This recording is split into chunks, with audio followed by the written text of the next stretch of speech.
Hello everyone, कैसे हैं सारे बच्चे। आई होप अभी तक आप बहुत अच्छे से पढ़ाई कर चुके हैं। आपने बहुत मेहनत करी पूरे साल में और इन लास्ट दिनों में आप अच्छे से पढ़े भी हैं। लेकिन अब क्या बारी है? अब बारी डरने की नहीं है।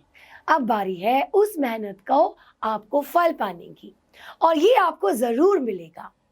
आपने जो भी पढ़ाई की है, जितना भी समझा है, वो आपको अपनी आंसर शीट में उतारना है। बिना डरे, बिना ओवर कॉन्फिडेंस के साथ, फुल कॉन्फिडेंट होकर के आपको बढ़िया पेपर कर करके आना है और अपना और अपने दोस्तों, अपने टीचर्स, अपने पेरेंट्स का नाम रोशन करना है। सो नाउ बेटा, आज मैं अभी एक छोटा सा सेशन आप लोगों के लिए लेके आई हूँ, जिसमें मैं यहाँ पे बात करने वाली हूँ कि अब आपको ऐसी कौन सी चीज़ें हैं जो ध्यान में रखनी है। तो ज़्यादा समय नहीं लेते हुए मैं आपको बताऊंगी कि ये चीज़ें बिल्कुल मत करना। चलिए, सबसे पहले बात, अब मैं आपको बोलूँ कि मैम अभी मैं क्या पढ़ूँ, अभी मैं क्या लर्न करूँ, मुझे ये नहीं आता, मुझे वो नहीं आता, अभी मैं क्या करूँ। बेटा, अभी आपको कुछ नहीं करना है। जो भी आपने पढ़ा है आप उसको रिवाइज कीजिए। इनफैक्ट अगर आपका रिवीजन भी कंप्लीट है, sit idle and relax. You don't need to do anything now. आप बहुत सारी चीजें पढ़ चुके हैं, ऑलमोस्ट एवरीथिंग। मैंने आपको सारी चीजें अच्छे से तैयारी करवाई। मैंने आपके संग तैयारी करा करके अपना गला भी खराब किया है, तो अभी आप अपनी तैयारी खराब नहीं करेंगे। आपको बेटा अभी कुछ नहीं पढ़ना। लास्ट मोमेंट की पढ़ाई हमेशा आपको नर्वस बनाती है, आपको डराती है, सो ये गलती आपको नहीं करनी।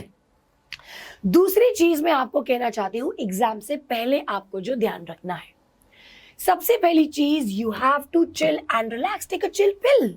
ये बच्चा बहुत कम करता है। बच्चा ना टेंशन लेता है कि यार कल मेरा पेपर है, मैं क्या करूं, मैंने ये नहीं पढ़ा, मैंने वो नहीं पढ़ा, मैं सब भूलता जा रहा हूँ, सब कुछ याद था सब। अरे यार, इंसान हो, कोई जानवर नहीं हो कि आज देखा कल भूल गए। इनफैक्ट जानवर को भी याद रहते हो आप। यार तुम तो इंसान हो, अच्छी खासी ब्रेन कैपेसिटी वाले, ऐसे कैसे भूल जाओगे। सब कुछ यहाँ पे होता है, सब कुछ यहाँ पे है। बस आपने टेंशन को, आपने अपने डर को उस चीज से ज्यादा जगह दे दी। उसे खाली करो, उस टेंशन को निकालो, और जो आपका याद किया हुआ चीज है ना, उसको ऐसा खुला खुला खुला अपने दिमाग में बसा लो, ताकि एग्जाम में क्वेश्चन को देखते ही सब कुछ आप फट फट फट फट करके लिखने लग जाओगे। बेटा आपको केवल इंपॉर्टेंट चीज रिवाइज करनी है।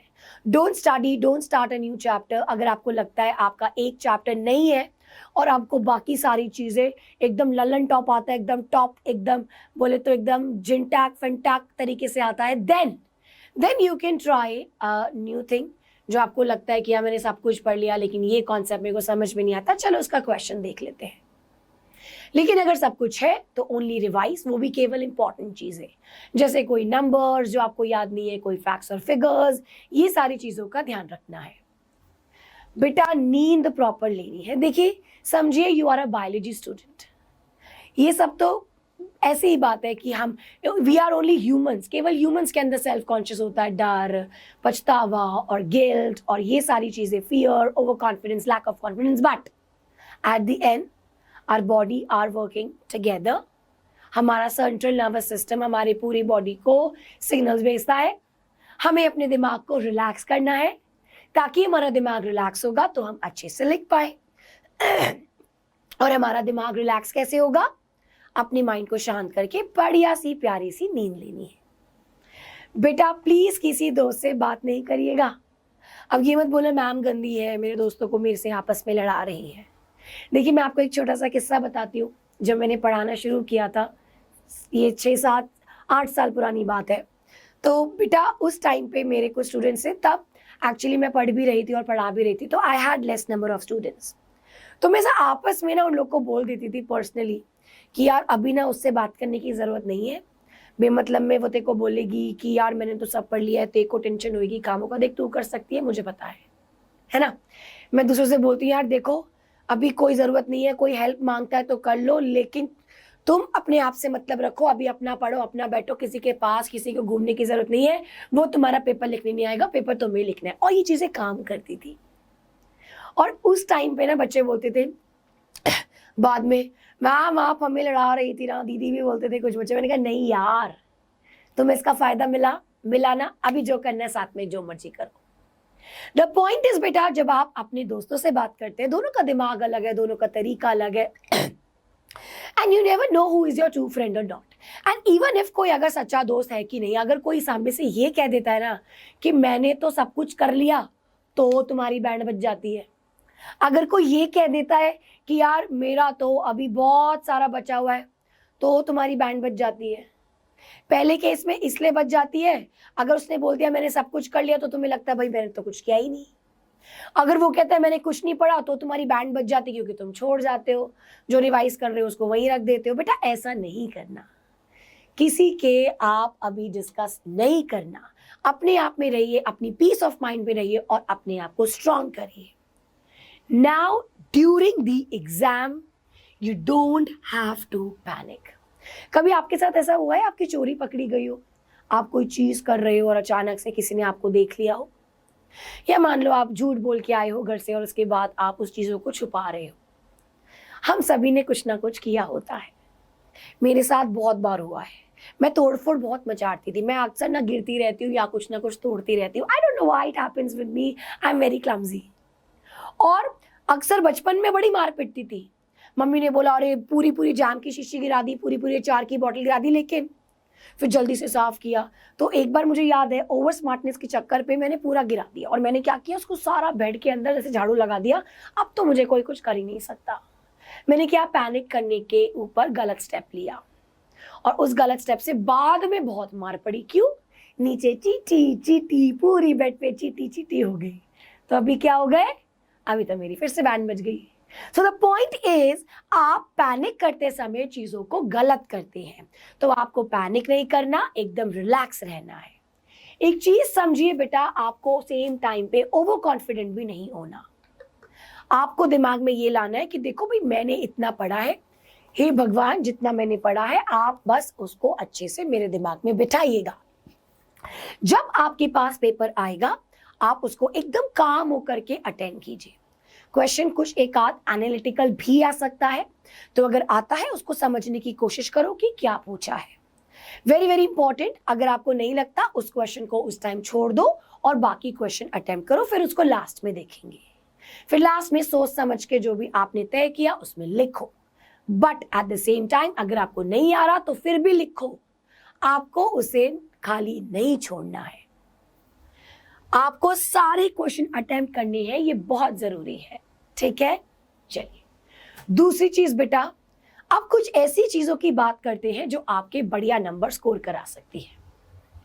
सबसे पहले मैं बात करूंगी हाउ टू राइट आंसर्स। अब देखिए बेटा, अब अगर मैं यहाँ पे ऐसा लिख रही हूं, मैं सारे पॉइंट्स को पॉइंट वाइज लिखूंगी तो आप अच्छे से सुनोगे और समझोगे। लेकिन अगर मैं यहाँ पे ऐसा point wise how to write answer ऐसा करूंगी तो मजा आएगा ना। आप बोलोगे हटो यार दूसरा वीडियो देखते हैं, मैम अच्छे से नहीं बता रही, मैम तो खुद कंफ्यूज है। ऐसा ही आपके एग्जामिनर को लगता है। The way you right your answers, आपका इंप्रेशन बेटा एग्जामिनर पे वैसा ही पड़ता है। कभी कभी आपका जो एग्जामिनर होता है वो गंदे मूड में होता है या लगातार उसके पास खराब कॉपीज आ रही होती है। So it is very important कि आप अपने आंसर्स को अच्छा बनाएं, सुंदर लिखें। आपको क्या चीज नोट करनी है कि आपको प्रॉपर स्पेस अलाउ करना है, स्पेस छोड़िए। आपको पॉइंट में लिखना है, लंबे बड़े पैराग्राफ में नहीं। पैराग्राफ में लिखोगे आंसर की खिचड़ी पकेगी, पॉइंट्स में लिखोगे आंसर अलग से समझ में आएगा। अगर कोई क्वेश्चन टू द पॉइंट है, राइट टू द पॉइंट। लेकिन अगर कोई क्वेश्चन डायरेक्ट है और बेटा वो ज्यादा नंबर का है, तो आपको उसमें तब जाकर के इलैबोरेट करना होगा विद एक्सप्लेनेशन एंड आंसर्स। अगर टू द पॉइंट है, इसका क्या है, इसका क्या है, इसका क्या है, एक एक एक आधा आधा नंबर बटा है, simple to the point, don't waste time. ऐसा नहीं करना कि एक नंबर के क्वेश्चन में कहानी लिख दी और 2 नंबर के क्वेश्चन में 2 लाइन लिख के आ रहे हो, भैया ऐसा नहीं होता। और आके बोलोगे मैम पेपर को तो मैंने फोड़ दिया, भाई पेपर ने तुमको फोड़ने दिया है उसके बाद। ऐसा नहीं करना। आपको बेटा आंसर्स वैसे ही लिखने हैं जैसे पूछे गए हैं। मैंने आपको कल की क्लास में, आज की क्लास में, सैम्पल पेपर में बताया था how you have to write the answer. दूसरी चीज बेटा, प्लीज मार्क इंपॉर्टेंट पॉइंट्स को जरूर मार्क करें। एक बहुत इंपॉर्टेंट चीज मैं आपको बता रही हूं, प्लीज इन्वॉल्व योर एनसीईआरटी। अब इसका मतलब क्या हुआ, देखिए मान लीजिए आपको क्वेश्चन आता है कि व्हाट आर द 4 इवल कॉर्लेट्स या how fragmentation and habitat loss has created biodiversity loss. अभी बच्चा क्या लिखता है ना, 80% बच्चा इसको ऐसे लिखेगा हैबिटेट लॉस का मतलब है कि एनिमल्स अपने हैबिटेट को खो देते हैं, जिसकी वजह से ऑब्वियसली अगर उनका घर नहीं है मतलब वगैरह वगैरह, इसको इंग्लिश में बना बना करके लिख देगा। फ्रैगमेंटेशन में भी their habitats are snatched away, they are fragmented due to human use वगैरह वगैरह, जिसकी वजह से व्हेन एनिमल्स और plants they do not have their habitat, they die, they become extinct. खत्म कर दोगे इसको यहाँ पे, गलत। आधा नंबर, एक में से आधा, तो आधा कैसे मिलेगा, right the NCERT points. Habitat loss में कि 14% से 6% रह गया है ट्रॉपिकल रेन फॉरेस्ट। फ्रैगमेंटेशन में सोयाबीन कल्टीवेशन के लिए, कैटल की ग्रेजिंग के लिए टुकड़े टुकड़े कर दिए हैबिटेट को, तब जाकर के हैबिटेट कम हुआ, लॉस हुआ। क्या हुआ, कम पॉइंट में आंसर हुआ, और आपने इंफॉर्मेशन भी सारी दे दी। क्यों नहीं देगा आपको एग्जामिनर नंबर?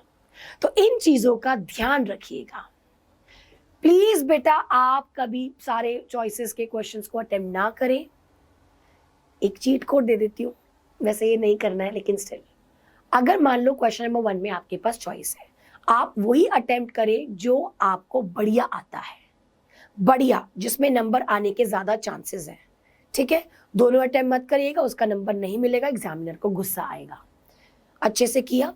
लास्ट में कभी कोई बच्चा होता है, उसको लगता है नहीं यार मैं ये वाला अटेम्प्ट कर देता हूँ, तो कभी कभी ऐसा भी होता है एग्जामिनर भूल जाता है, नंबर काट देता है, बट इट हैपन्स रेयरली होता है, क्योंकि देखिए बार बार आपकी कॉपी चेकिंग होती है, प्रूफ रीडिंग के पास जाती है। सो वेरी इंपॉर्टेंट है कि आप क्वेश्चन नंबर को अच्छे से लगाएं, आप टू द पॉइंट लिखिए जैसे जैसे पूछी गई है, सुंदर लिखिए, पॉइंट्स लिखिए, इंपॉर्टेंट पॉइंट्स को हाईलाइट कीजिए। डायग्राम अगर आपको दिया है तो उसको एनालाइज करके उसको अच्छे से समझिए। अगर आपको डायग्राम में कुछ मार्किंग्स करनी है, ग्राफ में मार्किंग करनी है, तो उसको अपनी आंसर शीट में इंक्लूड करिए। नाउ बेटा, एक चीज जो सबसे ज्यादा इंपॉर्टेंट है, that is think positively.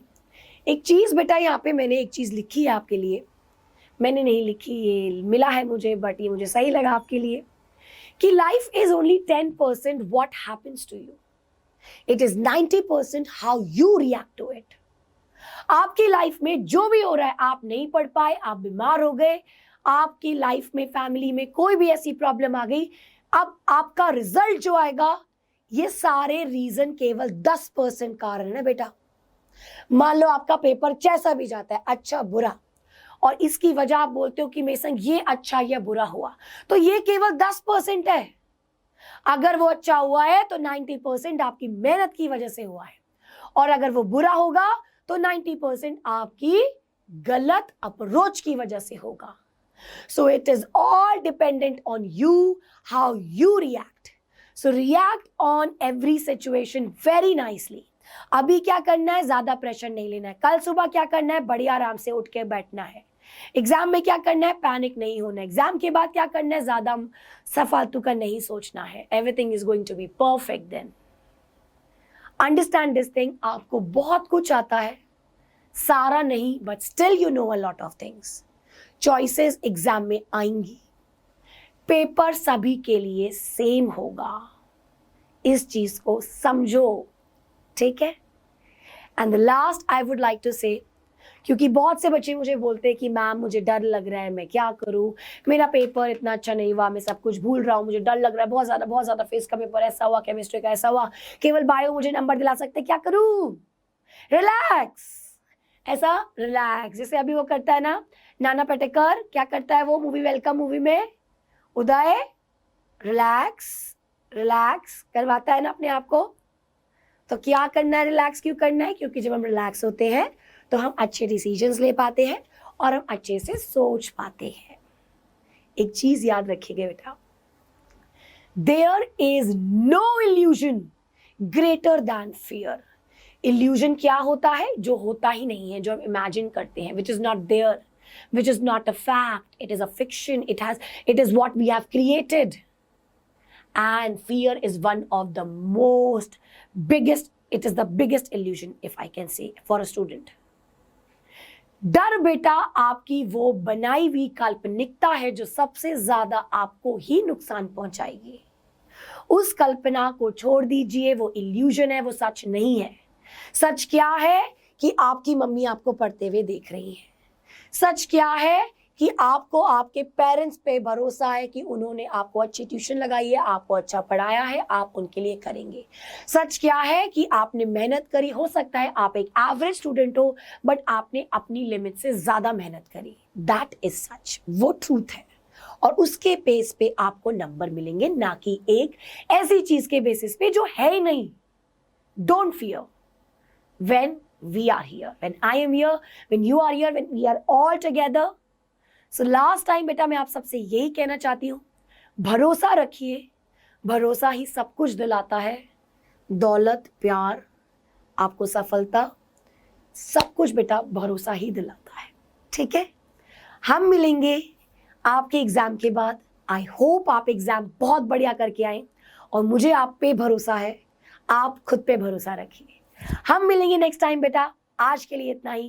Thank you so much for giving me so much love throughout these days. All the best, good luck and आपके साथ सब बढ़िया होगा.